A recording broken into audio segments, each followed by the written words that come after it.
Hello, my name is Bill, and I got a new idea for today. I'm going to make kind of a variation of a meat pie. Meat pie is where you take a puff pastry and you fill it with meat, typical pub food, British fare. I love them. They're really simple, and you know, the problem is that sometimes I don't, you know, you get all these veggies and like roast beef and meat inside it, and I always thought it was a little boring. Well, I went to lunch at a seafood restaurant the other day, and the special was these grouper Reubens. So the waiter was really smart, and he said, you know, they can be really soggy, so I know a way to keep it from being soggy. And so what they did was they served me basically a grilled cheese with a piece of grouper in it, and then a side of sauerkraut that they heated up on the flat top, which got the water out so that it didn't make the sandwich soggy, and then a little side dish of the Thompson dressing. So I got thinking about it, and I was like, well, how can I take that same idea and make a meat pie? So this is actually going to be a corned beef meat pie that I'm doing. And basically, what you want to do is we're going to saute some carrots and onions here. And I've got enough stuffing to actually make two, but I'm only going to make one for demonstration because it's about all I can eat this week. So basically, I'm going to get got a tablespoon of butter in here melted. I'm going to throw in a couple carrots that I chopped up, and you can always buy just a little matchstick, you know, carrots have already been kind of pretty well chopped up, and just take your knife and whack at them a little bit to cut them up a little more. And I just want to, and there's some onion. Doesn't matter what kind of onion you use. I happen to have some red onion that was already open from dinner last night, so I threw that in here. I just want to have this pretty toasty. Just want to let this move around. And there's probably just a little less than a tablespoon of butter in here because I don't want, the whole idea is I want to keep this kind of dry. And of course, it's a non-stick pan, so I'm not too worried. I just want a little bit of flavor, if nothing else. Alright, so we got this kind of smushed around, single layer.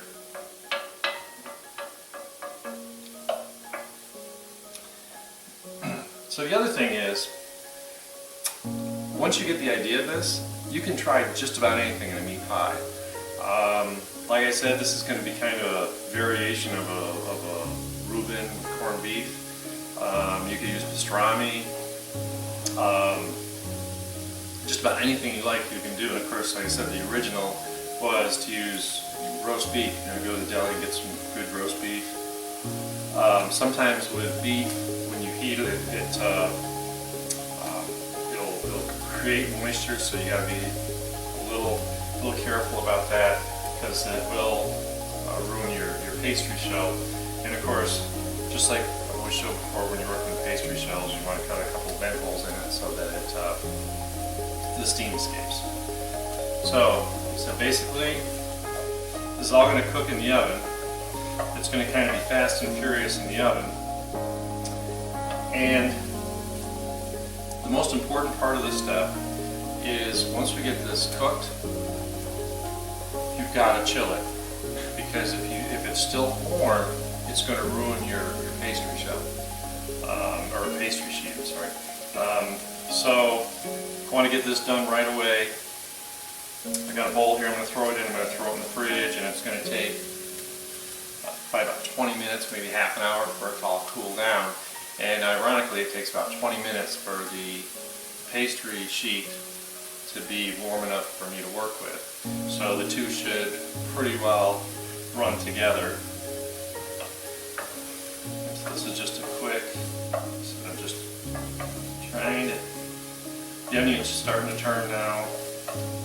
What's really funny is I never thought about carrots before, but When you saute carrots, they really release a really nice fragrance and really add a lot of sweetness, which I find I really like. Maybe, you know, the older you get, the more you like sweet things. Maybe that's it. But I still have to have my onion in it. Okay, so I'm going to call this onions really getting translucent here. The carrot's not really going to change. Now what I need to do is I have this sauerkraut. Now what I always do is I always put some sauerkraut from the jar in a strainer in the sink, and it's been sitting there for a while to get it all liquid. And I kind of squeeze it to make sure I've got the last of it out. And then what we're going to do, like I said, this just comes from an idea what I did, or what the restaurant did. I'm going to dump it in here. Basically, oh, and by the way, this is Bavarian style. I do like caraway seeds. You don't have to. Really what I want to do now, because I've already got my carrot and onion cooked, is I just want to heat the sauerkraut just enough to make sure it gets the liquid out. Just going to kind of dance this around, look for excessive liquid. Just got hit by a fine piece of onion. And if I did everything right, I don't want to wilt the sauerkraut. It's going to cook enough. I put it in the shell. I just want to make sure that there's not a whole lot of excess. I just want to evaporate anything that's in there.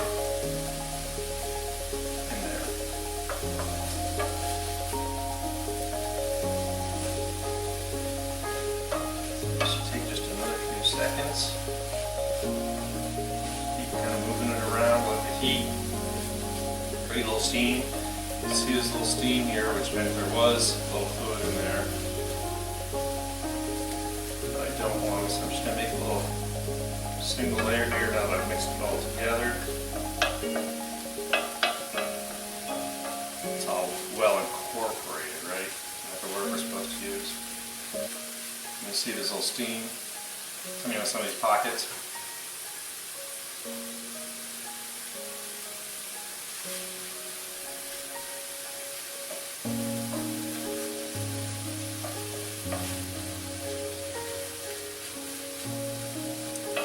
That looks good. I'm going to turn it off. Start fire. Basically, now what I want to do, it's nice and hot. Just want to get this in a bowl.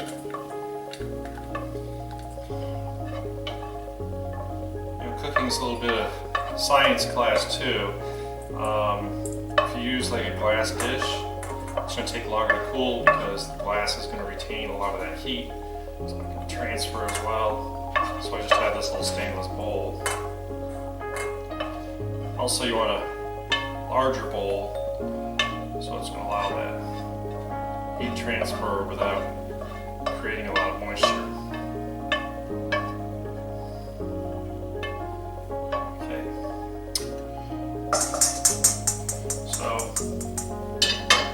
Like I said, this is going to go in the refrigerator.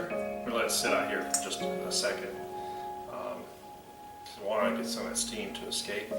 But basically it's ready to go into the refrigerator. Like I said, it could take 20 minutes probably, about the same time it takes for me to get the pastry shell ready. So we'll be back in 20 minutes.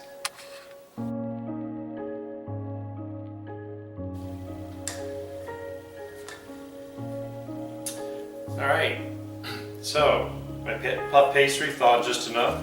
I got my oven preheated to 425. I just rolled this a little bit because you're going to get the creases because it comes tri-folded.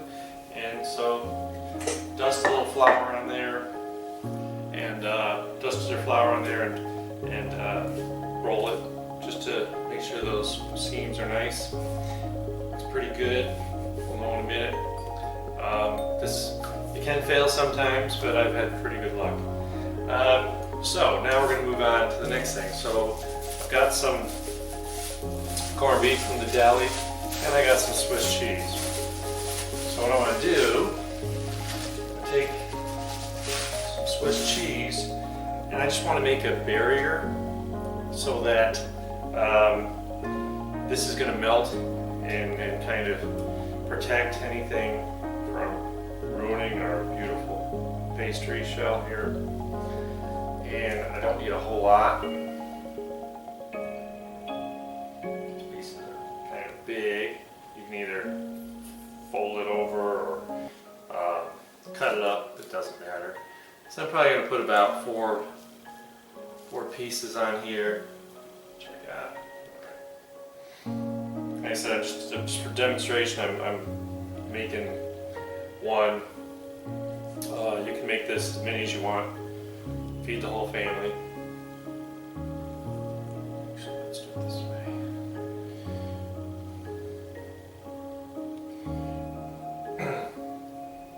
Looks great.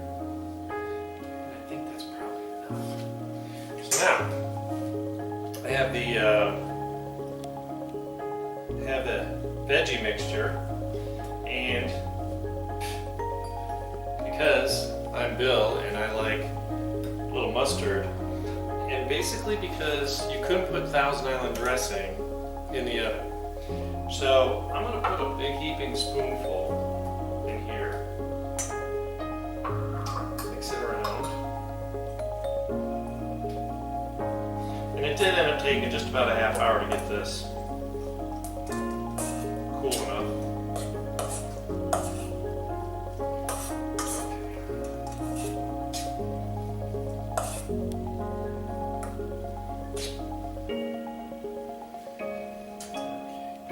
Like a lot of cooking shows, I don't rehearse this and throw away the mistakes or have a perfect one sitting in the oven ready to pull out. I'm actually cooking this right here live, well, on video I should say.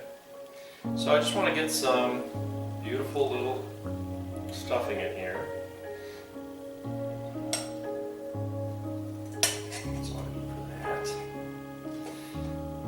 And I left these pieces this way, so I kind of roll them up, and when I pull the pastry together, it's going to definitely roll it up. And what I want to do, because once again I want to kind of seal this, I could put some more Swiss cheese on, but I think the slices would be a little too much. So I have just a little bit of shredded Swiss cheese left over from another dish I made. You don't have to do this. I just think it kind of adds to it. Let's see if this is going to work. So, fold.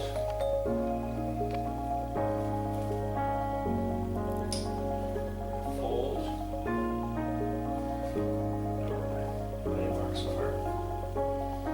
And it's warm enough now. This is going to stick pretty good.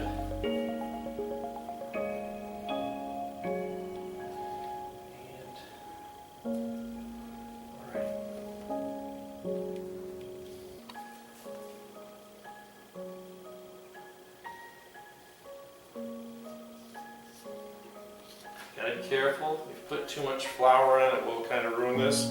So what I'm going to do, I need to whip up an egg here so we can cover this up. So let me grab a bowl and an egg, and I'll be right back. All right, so I've got my egg. Giving a little beating here. We're going to make an egg wash. So what I'm going to do, make sure this gets nice and stuck together. So I'll open this up for a second.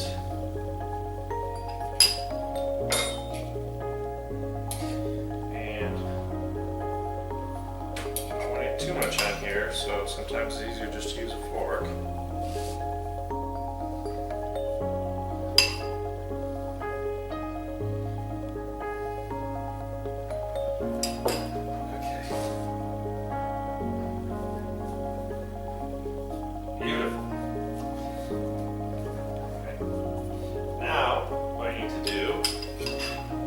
whitewash the whole darn thing.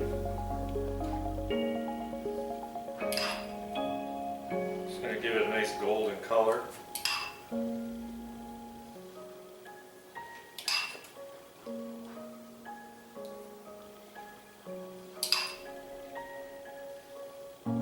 They do make brushes you can do this with, but I'm doing it this way for so long.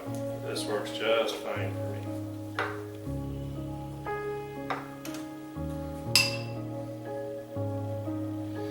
Alrighty.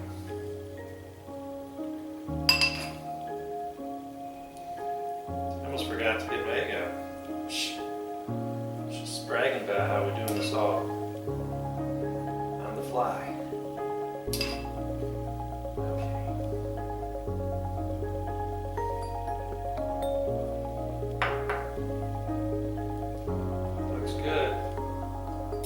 So because baking these, you do have to be concerned about the steam release.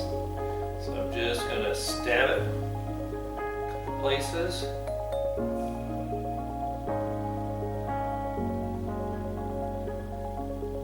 Doesn't have to be perfect, we just make sure we get some little holes there, vent holes. Alright, so last part of this. Got a glass baking dish. That's probably just my preference. It's fine. Let me get a big spatula because I made a mess. And we want to do this pretty quick because we don't want the pastry to get too soft. So I know about where the edge is. Make this a little prettier. Cut off the edges here. My pizza cutter. Everyone's got to have a pizza cutter. It's mandatory. Because everyone I know eats pizza. Okay. Just got a good coating on there. Now, slide under here. You can tell it's still cool, so that's good. In a baking dish. Like I said, this is going in at 425. It's going to take literally about 15 minutes for this to puff up and get nice golden brown. And we're going to see you back in a second.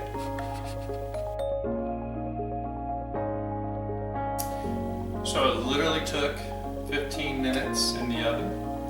I let it cool here about 2 minutes. It's still really hot, but I didn't want to burn my hands on camera.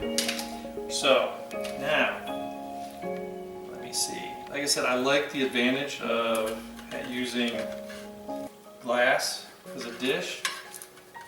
Kind of has natural characters that I think cook better than metal, but sometimes, yeah, the leg on the bottom kind of got it stuck there. So, I'll bring this out for you to see. I think it is beautiful. It's got a beautiful golden crust to it. It's a nice light pastry shell. Move my arms out of the way.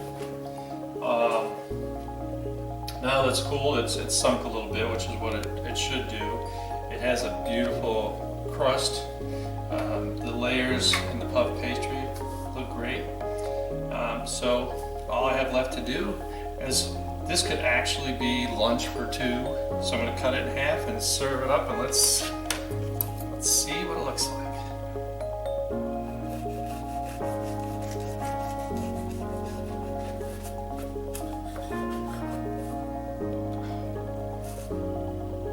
It's beautiful smell.